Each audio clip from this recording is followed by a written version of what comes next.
आरोपीला पकडलेला आहे बुलढाण्यातून आणि त्या आरोपीवरती कठोर अशी कारवाई, ज्या काही कलम आहेत ते कलम त्याच्यावरती लावले जातील आणि कठोरातली कठोर कारवाई, त्याला फाशी कशी होईल त्याच्यासाठी सरकारच्या बाजूने पूर्णपणे ताकदीने प्रयत्न जे आहे कोर्टामध्ये केले जातील आणि त्याला नक्कीच फाशी होईल. कल्याणमध्ये अनेकांनी दाखल आहेत आणि दरवेळेस तो सुटून येतो आणि अशा प्रकारचं तेच मी आता ऐकलं, बेलवरती तो बाहेर होता, मेंटल इलनेस त्याला वगैरे काहीतरी सर्टिफिकेट्स वगैरे, या सगळ्या गोष्टींवरती आता चौकशी जी आहे पोलिसांची सुरू आहे.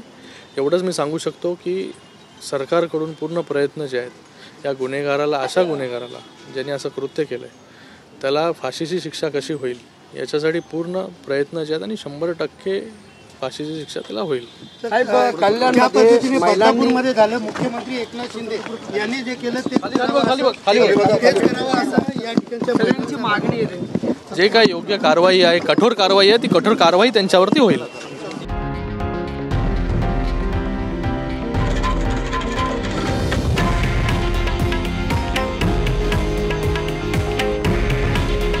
हे आहे देशातील नंबर 1 न्यूज नेटवर्क आणि आपण पाहत आहात TV9 मराठी. काळजी तुमची, हित महाराष्ट्राचं.